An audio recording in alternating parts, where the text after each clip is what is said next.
Sean Peche from Ranmore Funds. Very good to be talking with you today, Sean. The last time you opened up on something in the financial services sector, it was on balanced funds. We've had enormous response to that. But the work that you've done subsequently is probably, I think in your words, it's a nuclear bomb rather than a Scud missile. You know, Alec, I fear it might be. And I just want to set the backdrop. You know, why am I doing this? Because there might be some people who say, well, this guy's sitting over here in London throwing stones across the water. What's he got to do with it? He's just causing chaos. But it actually is very personal, because after that last interview, I had friends and other family members contacting me going, oh, goodness me, I think I'm in these things. And so it's personal. You know, friends and family are in these things. I'm not, thank goodness. And so I wanted to shine a light on this for everybody to make up their own mind. Now, this is going to unsettle some people, but the people who it unsettles are not worried about putting food on the table for the next month. And it's not normal that a fund manager shows fact sheets of other fund managers. I get that. But people need to understand this is, see it in the spirit in which it's intended, is to empower and enlighten South African retail investors. And what I will say is, if anybody wants to send me nasty legal letters, they're going to get a very nasty letter back, and I'm going to publish both on LinkedIn and Twitter, and I'll send it to you in Biz News to publish, and we can let the court of public opinion decide, okay? Because I think the lawyers are going to have other stuff to worry about after they've seen what I've shown. So this is all about performance fees. We have gone through, you've taken me through the presentation, and you're going to take the business community through the presentation as well. Sean, I'll stop you when there are parts that I'm not sure of or that need more explanation. But I guess for now, let's hand over to you. Right, thanks, Alec. And unfortunately, I got it wrong, because it's not a 320 billion rand ripoff, in your words. It is more than a 600 billion rand ripoff of performance fees. So let's kick in. So the first point is performance fees are extremely complicated. Yeah, the questions you need to ask yourself: are they absolute or are they relative? Are they calculated on gross or net performance? What is the benchmark? Is it a common benchmark? Was it calculated behind the scenes in the dark rooms of the fund manager? What's the percentage sharing ratio? How often does the fee crystallize? Is there a high watermark? Does the high watermark reset? Do South African retail investors really understand all of this? Well, do they even understand what a performance fee is? Maybe you can tell us that. Well, a performance fee is that the idea of a performance fee is that if I perform well, you get most of the gains, and I get a little bit to reward me for performing well. And what's sold is that it aligns our interests, that wonderful word align. And we have a thing called the sharing ratio, which we'll talk about. Nice, warm, fuzzy words. Okay, unfortunately, it's one-way traffic.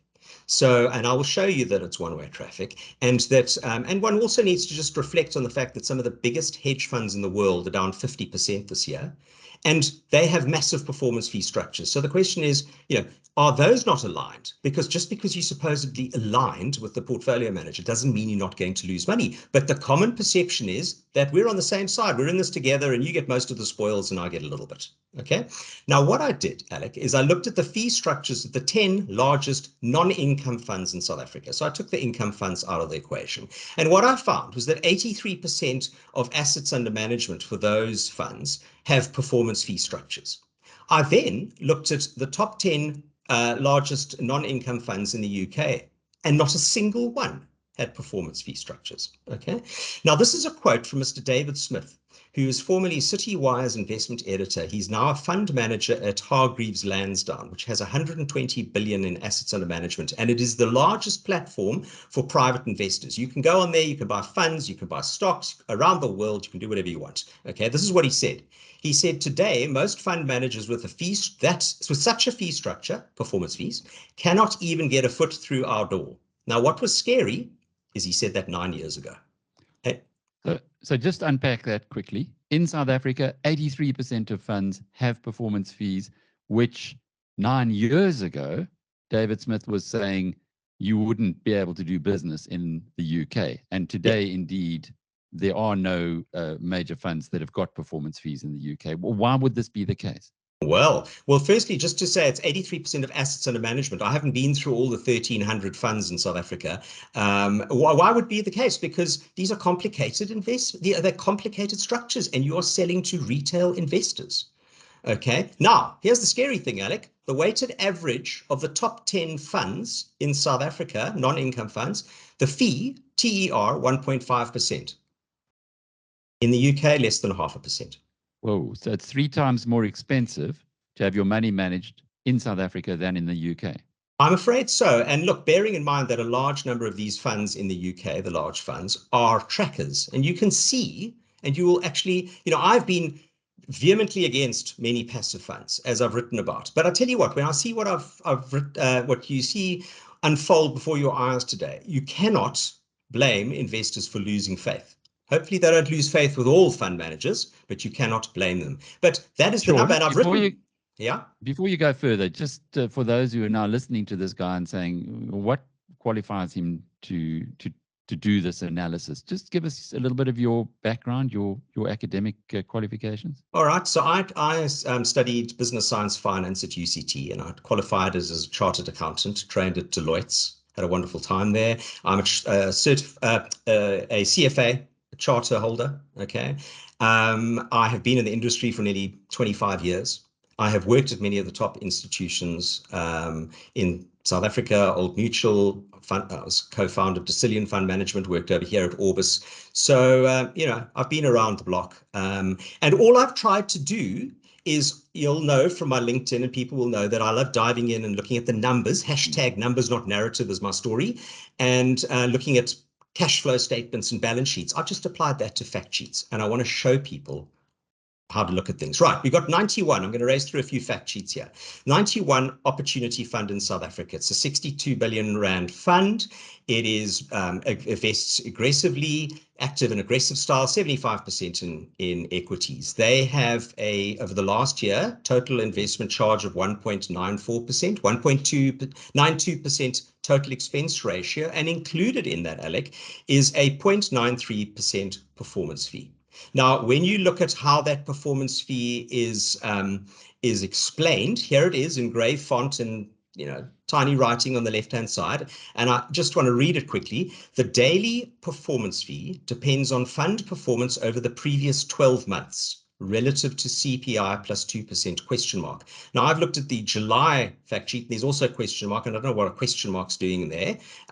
Maybe that's, it's the question mark that investors are going to have when they try and read this thing. When gross performance equals the fund's target of CPI plus 6%, the fee rate is 1.38% per annum. For every percentage outperformance or underperformance of CPI plus 6, the performance fee is proportionately increased or decreased by 0.2%, subject to a minimum fee of 0.75 and a maximum fee of 2.25. Now, that is highly complicated. And what I don't know, the first point is, goodness, is it CPI today? Is it CPI rolling over the last year? Is it, what is it? All right. So what I did is I went to the underlying source documents. And here they are. And what I read, 0.75% plus 20% of performance above CPI plus 6. And I'm going, hang on, CPI plus 6. I thought over here, the 12 months relative to CPI plus 2. Maybe that's why there's a question mark. And subject to a maximum fee of 2.5%. But hang on a second. On the fact sheet, it says 2.25, maximum of 2.25. What is it? Okay, why are these numbers on fact sheets not tying up with the source documents? And this was, I downloaded this the other day. You can see, I don't know what this MAR 2016 is. Hopefully they've updated it since then. But I have a few other questions, Alec. So the question is, how good was performance with a 0.93% performance fee? Okay. Well, it's a 20% sharing ratio, basically. And if you take 0.93% and divide it by 20%, okay, and you add CPI plus 6, you get to 17%. That's basically the formula. So you say, for them to justify a 0.93%, they've got to get CPI plus 6%. Well, CPI is 6.5, so that's 12.5, and then it's above that, and then you only take 20% of it. You've got to have 17%. What did they return? 0.8%. Okay, 0.8%. Just say that it's slowly. So in other words, to earn the 0.93 performance fee, this fund managed by Clyde Rousseau, I'm sure you know Clyde, he's been around I actually the block for a don't long know. time. No. Don't you? I know him quite well. He's been an asset manager many years. He would have had to get a 17% performance, but actually over the past year it's done 0.8. Well, Alec, that's how I understand it, based on what they have written here. Now, I'm an investment professional who's been in the market for a long time, and that's how I understand it. Maybe I've got it wrong, but if I'm misunderstanding it, what is the average Joe public thinking? Okay. Now, the next question, where's the performance fee hurdle of CPI plus 2%? Because that's supposed to be on the chart. All I see here is a CPI number, this little faint yellow thing right down at the bottom, miles below the blue thing, the green thing that's being sold. And where's the fund's target of CPI plus 6? And why on earth CPI? I mean, we talk about an active and aggressive style fund that can invest up to 75% of its equities. And I'll tell you why. Because when you want to sell a fund, you put what you want to do is you want to have your fund price far above any other thing that's on the chart, because then the investor looks at it and goes, oh, I'll have some of that. Thanks very much. Where's the application form? Okay. Yeah. That's what I would suggest. Now, and then the next thing I'd say is, well, hang on, here's CPI and it's right next to the fund's performance. But why is CPI more important than the sector? Because surely the sector is more important than CPI. And you know, in terms of one's eye, you look here since inception, 13% above 5.6. You think, oh, done a fantastic job. Well, the sector is 10.8, so still done a good job. But, you know, let's show the relevant numbers next to one another is what I would suggest. Okay. Good marketing. Now, it's the marketing department's been busy here. That's now, Alec, for sure. Yeah, so look at this. This is the South African Equity Fund, okay, 91 Equity Fund, right? Minimum total expense ratio 1.85%, included in the TER of 1.85 as a performance fee of 0.84%. So total fee cost of 1.85. Now, I thought this was interesting, Alec. This is the South African Equity Fund. Let's have a look at the UK Equity Fund for Investec 91 over here. All right, ongoing charges 0.83%, performance fee none. So the South African investors who want to invest in a local equity fund have to pay a performance fee and pay 1.85. Guys over here in the UK, similar sized fund, because this is 1.2 billion or whatever, pay none. Okay. Near mind. That's not good. Well, that is just penalizing the South African investors. Well, I'll tell you what, ignorant, maybe. Good luck trying to charge a performance fee to retail investors over here. Okay. Right, let's have a look here. This is the Coronation Global Optimum Growth ZAR feeder fund. Okay, and this is their tab. Let's have a look here. Here we got minimum, maximum 2.4%, sharing ratio 20% of performance. All right, so let's just read this here. We share, lovely word that, in 20% of the outperformance above the benchmark up to a maximum total fee of 2.4. Performance is measured over a rolling 24 months, and when the fund underperforms the benchmark over 5 years, the fee is reduced to 0.85. So let me just make sure I understand this. There's no sharing in the underperformance, but we'll take 20% of any outperformance, and we have to underperform for 5 years, and then what we do is we give you, we go below the minimum fee, we'll give you an extra 15 basis points for your troubles. Okay, that doesn't to me suggest sharing. Sharing is you give, I give, we both share in the upside. This is taking. So please, can investors please, when they see this word align and sharing, think taking. Yeah, sorry, Alec. Right, let's look at this. This is the actual feeder fund. I want to show you this. This is the Coronation Global Optimum Growth Feeder Fund. What we've got here, interestingly, next to fund, a bit like 91, we've got the inflation. But what's interesting is all these numbers down at the bottom. Inflation's had a 91.4% positive month, and inflation's had a downside deviation and Sharpe ratio. You don't get that. So let's just ignore inflation. Okay, we're talking about an optimum growth fund. What on earth has got to do with CPI is what I would suggest.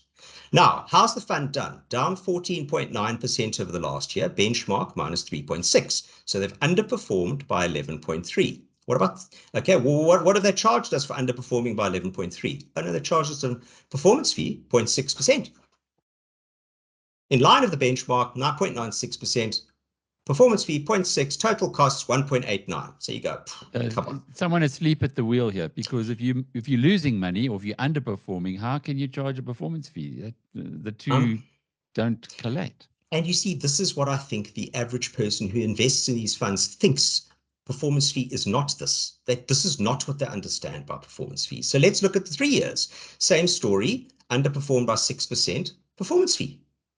Okay, now this fund has taken more than 500 million rand in fees cumulatively in the last 3 years. Okay, so this is a big fund. Now, this is the most... No, slow down, Sean, slow down. They've underperformed, yeah, by their own The performance is 2.4%. I'm looking at 3 years as against Yeah. the benchmark of 8.6. So they've underperformed. Yeah. And yet they've taken 500 million rand in fees for underperforming for a performance fee. Yeah, man. Well, no, okay, so the 500 million is the Surely. total fee, but Total fee. Okay. yeah, but slightly less than half or whatever, maybe only more than a third is performance fees. Okay. This is a listed company. This is a JSE listed company, Coronation Fund Well, I Management. mean, they must come and explain this. But now here's the important thing, and I think, and listen, Someone should Alec, be auditing these, surely. well, no, but Alec, you see, the thing is, this is the structure. It's the performance fee structure. So I'm going to explain that. Now, this is the interesting. Feeder funds are conduits. You put your money in the feeder fund as a South African because you can't get all your money offshore, or you've got it in a trust or pension fund or whatever, and they invest offshore in the underlying fund. Here's the Coronation Global Optimum Growth Fund. So this is the feeder fund. There's the underlying fund. Okay, underlying fund, same holdings, and actually, if you look at the percentage.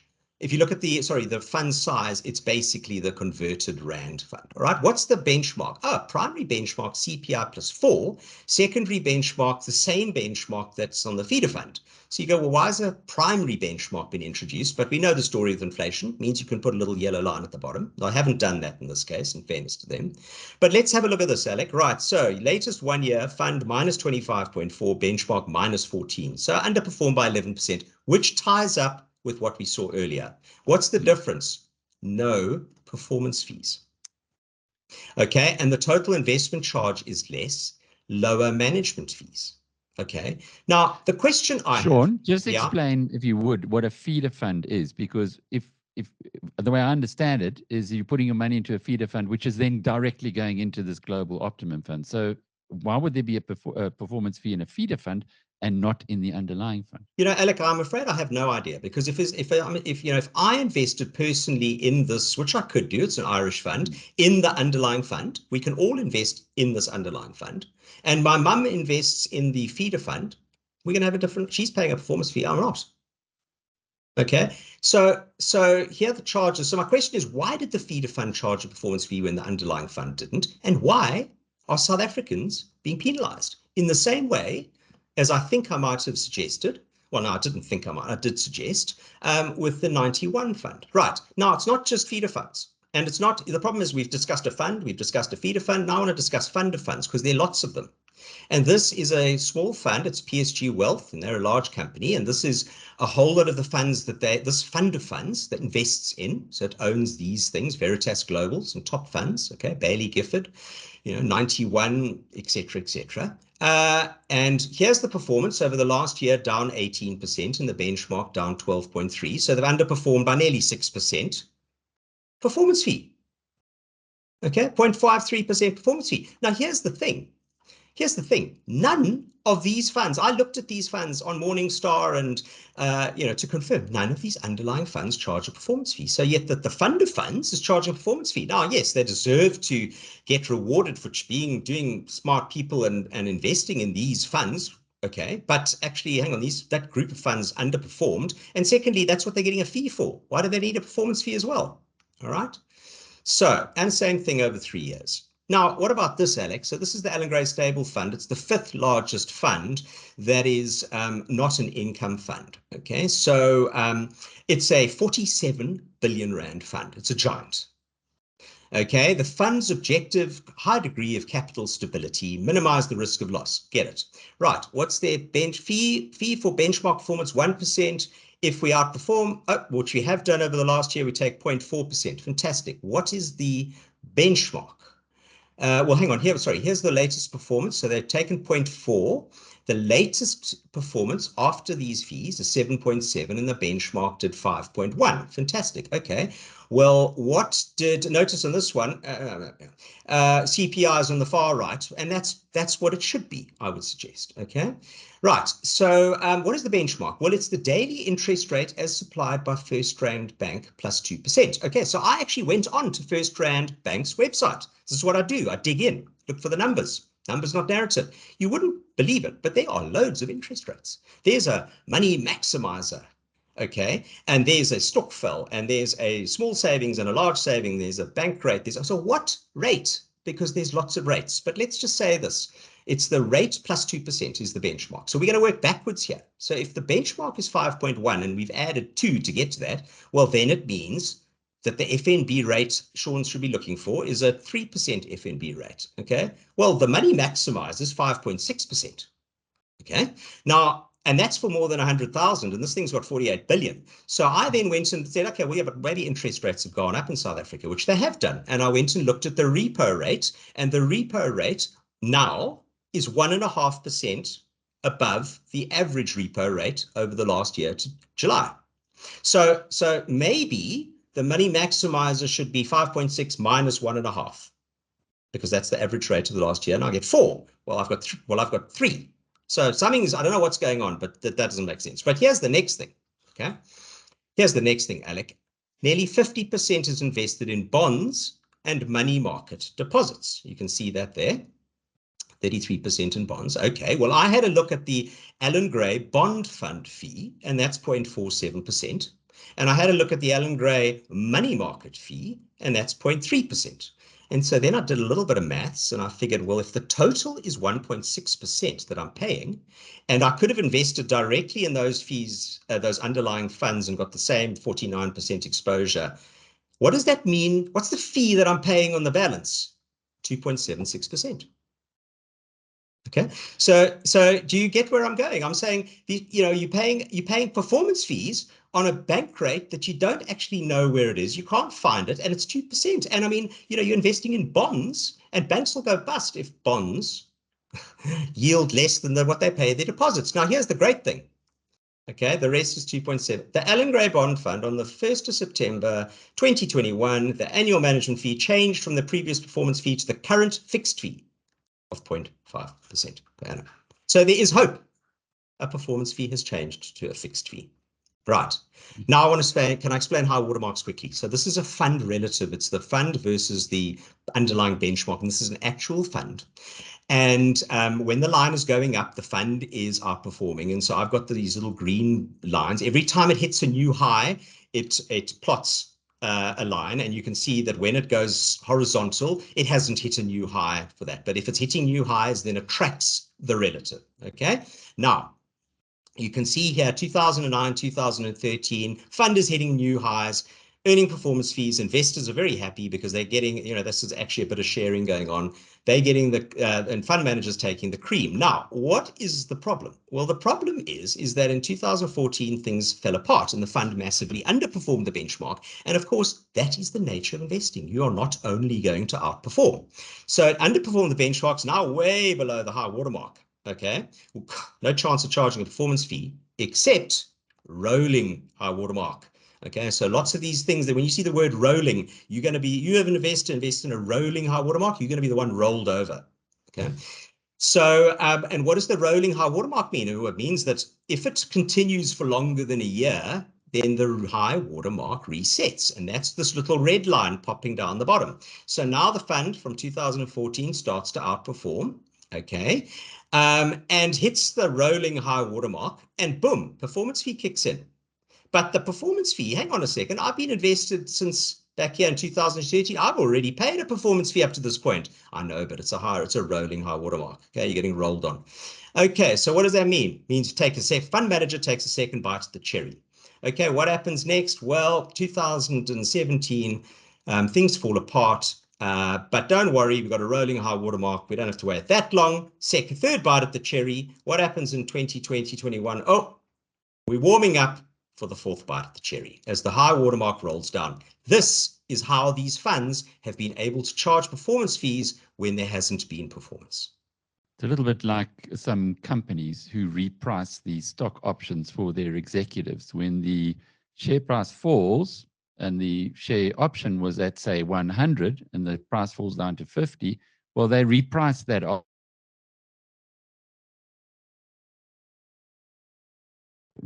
market.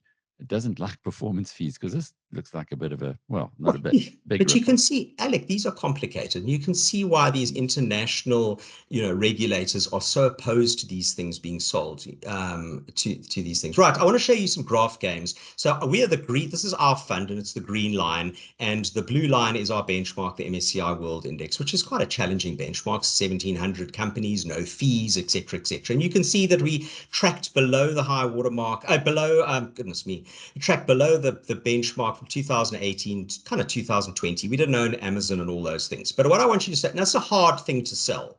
Okay, that's why we're a $60 million fund. But it's the truth. I make no apologies for the fact that I didn't own Amazon and Netflix and all those things, PayPal. Okay, they're coming back to earth, and that's why we're doing quite well now. So 1 year up 1.7, world index down 7.5. Okay, now I want to show you something else. Okay, this is me versus my peers. This is the green line above the orange line. This is the peers. The average fund manager underperforms. What's easier to sell, Alec, this one or the previous one? Okay? This one. This one. Right. So what do the South African fund managers, many of the South African fund managers do? I call it, they play benchmark BS. And what I've got here is a whole lot of balanced funds and all the rest. And you can see here, they're all in the same category. And their benchmark description is the market weighted average total return of the sector. Now, FOOT excludes the FOOT Balance Fund. The Allan Gray excludes the Allan Gray funds. Now, I don't know why it's funds, but maybe it's because they've got a few funds in this category, but I don't know which funds are excluded.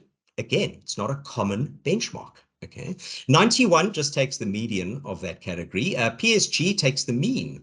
Coronation used to have what I thought was a really good benchmark for a balanced fund, but when your competitors are all showing charts like I've just shown you, it's kind of hard to sell. So maybe that's the reason, but now they do the same as everybody else and they exclude the Coronation funds. Right, so here you can see here different numbers, 8.5, 8.4, 8, 7.96, 7.9. What was the old benchmark? 10.5. Okay, who charges performance fees? These guys do. PSG, Wealth, Moderate, couldn't see on the fact sheet whether they charged a performance fee. So many fact sheets are not clear because the number might be naught, but I don't know whether it's naught because of bad performance or naught because they never charged under any circumstance. And that's what I think needs to be clear. Alec, how are we in this position?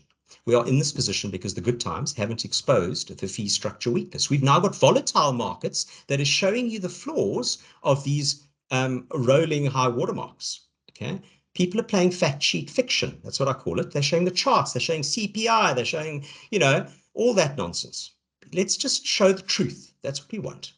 There's quite a relationship between fund managers and platforms and DFMs, and many of the largest platforms are, as you know, owned by fund management companies. Now, look, I might be at risk. I could find Allan Gray. I'm having waited 14 years to get on the platform, and I'm now on it. They could send me a message saying, oh, by the way, you're off the platform, or 91 for that matter. Well, guess what? I'll go find another platform, and if investors want to come and find me, they can come there, and those guys can lose market share. But I'm not going to be bullied, and I'm not going to be silenced. And I think, but the point is I had to wait 14 years. I can get onto AJ Bell over here in a heartbeat, which we did. And so the fund managers and the platforms, one needs independence is always a good thing. They have massive marketing budgets that lock out new entrants. Okay, massive marketing budgets. And I actually saw that, Coronation's marketing budget or marketing expenditure went up 38% last year in their presentation when I had a look at their presentation. There's the incorrect perception that you're safer with the big guys. I mean, does this look like safety, what I've shown you so far today? And also people go, oh, I don't really want to move. I've got to sell. I've got to pay capital gains tax. Well, you know what? You're going to have to pay capital gains tax at some point. And you're either going to pay capital gains tax or you're going to pay that to the fund management companies is the one point I'd make. And capital gains tax is probably going to go up. So, but there's good disclosure out there. And so I don't want to just be seen to be throwing mud. I want to give credit where credit's due. And here we have FOOT. Okay, now they happen to charge a performance fee, which I don't like, but at the minimum is 0.5 and the maximum is uncapped. So that's a little skewed. I prefer, if you're going to, don't talk about a sharing ratio, please. Oh, we do, because, then it must be equal both ways. But what they do is they give you a scenario. Now, they could probably add a column over here of, what happens if you go down and then you go up, and what happens if you've got a rolling return, and what happens if you're below the high watermark and all that. But at least they're trying. Okay.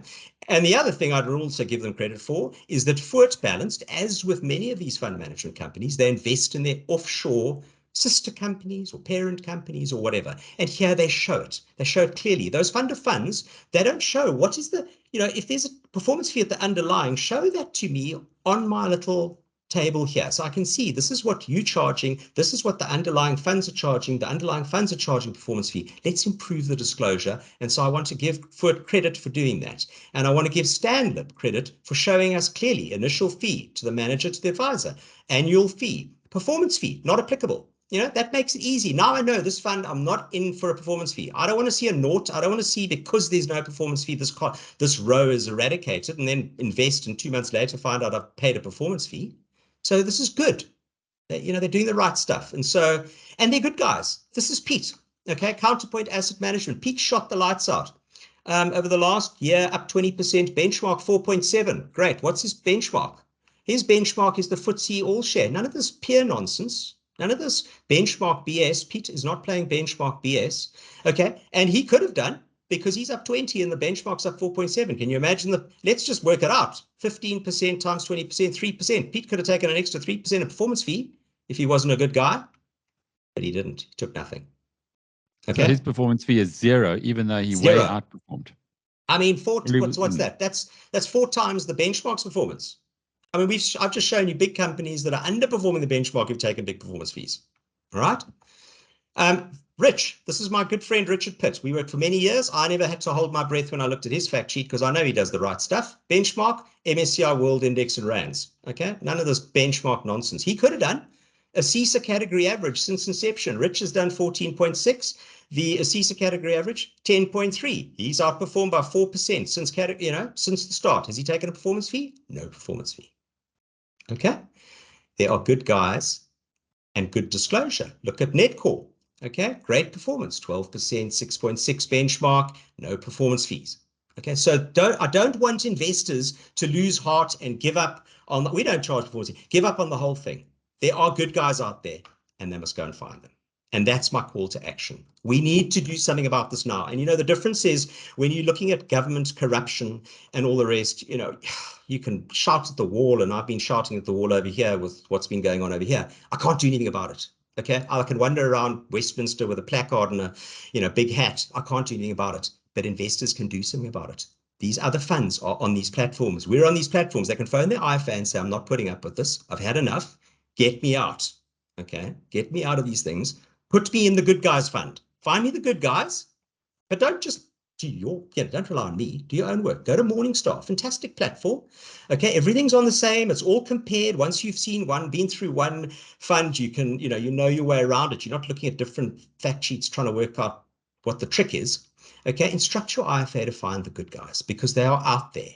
Take charge of your money and act. Every 0.5% saving, Alec, and this is a good point, on 600 billion. Now, we saw at the start, 1% is the difference between the top 10 in the UK and top 10 here. Every 0.5% saving is 3 billion rand per annum into savers' pockets. At this time, when we're all suffering from inflation, they don't need to put CPI up there. We all know what inflation is. What we don't know is what the TERs have been for the last 1, 3, 5, 7, 10 years. That would be a much better number. All right, so every 0.5% saving, 3 billion. We can do that, but the regulator needs to get involved. Okay, and the industry should adopt, I would suggest, international best practice. We have invented the wheel over here in Europe. Pick up ESMA, use those guidelines, run with it. We need radically improved disclosure. And look, I spend all my time looking at fact sheets. At balance sheets and cash flow statements. I found this useful. I've spent a week looking at this. You might say, well, what are you doing that for? I'm supposed to be looking at stocks. Don't worry, my portfolio is doing just fine. But I've looked at this and I said, you know what? I like this aspect from this fact sheet. And I like this aspect from this fact sheet. And right now, my operations team are improving our fact sheet. And in fact, and I'm open, anyone wants to go and put on a YouTube video and rip my fact sheet apart, go for it. Okay, I'll listen carefully. I won't be sending you nasty lawyers letters. And in fact, a couple of days ago, I had I made this in a group meeting, and I made this point. I said, let me know if something is not clear. Let me know. But what you won't find is any discrepancy between our underlying documents and our fact sheet. And one guy said, yeah, sure, your fact sheets are great and they seem to be clear and all the rest. Jeez, but it's a bit long-winded, eh? And I said, well, if you spoke to my wife, you'd find that problem's not just confined to fact sheets. So anyway, but they need to do this, Alec. Otherwise, investors are going to move to where they are looked after. And the money is going to leave the country and is going to, it's going to go to jurisdictions where they are being taken care of and the regulators are on their side. Okay. Now, what am I doing? I've got a pledge. We're going to find value and we're going to provide value. And we are going to lower our management fees as we grow, because the epiphany that I had when I was doing this exercise is that as these massive companies have grown, they have not passed on the benefits of scale to the underlying client. And we're going to do that. And we will never charge you performance fees. And we will close the fund at 5 billion, which I know is a country mile from where we are. And we will provide total transparency and people can see what I earn. I will disclose that on our fact sheet. Okay. And I'll tell you what, if some of those other fund managers disclose that in their fact sheet, we will be looking at the fact sheets. And this is the difference. So we are a small fund, and because of that, the fixed and variable make up a TER of 1.4%. Here's our management fee, 0.9. And as we grow, it's going to drop. And those benefits are going to be passed on. Now, the interesting thing is the weighted average of the three largest balanced funds, 1.52%. And those guys have got fixed income in there, for goodness sake. Okay, $19 billion, 60 million. These savings are going to be passed on. And so I want to call out to all those other fund management companies in South Africa. Do this. Get rid of your performance fees. Stop the benchmark BS. Let's put the money into savers' hands. They need it now. It is, these are tough times. And that, Alec, is my story. Sean, thank you. I'm not going to take us any further because it's been quite a long discussion, but you are coming out to South Africa. You are going to be at the Biz News conference. I'm sure you're going to have a lot of conversations around these performance fees, and let's hope it's a result of from your lips to God's ears, and God's, well, depend on who you believe if you are watching what's happening in the South African asset management industry. But the thing that really got to me was the fact that within the fact sheets, there's so much stuff that is unexplainable and very difficult for us as private investors to understand. And secondly, that in South Africa, performance fees are being charged, and nowhere else in the world is this the case. And not to retail investors, you're right. Not to, well, for these kind of funds, hedge funds, we understand. Yeah. But to unsophisticated investors, it looks like a ripoff. Thank you, Sean Peche from Ranmore, and I'm Alec Hogg from biznews.com.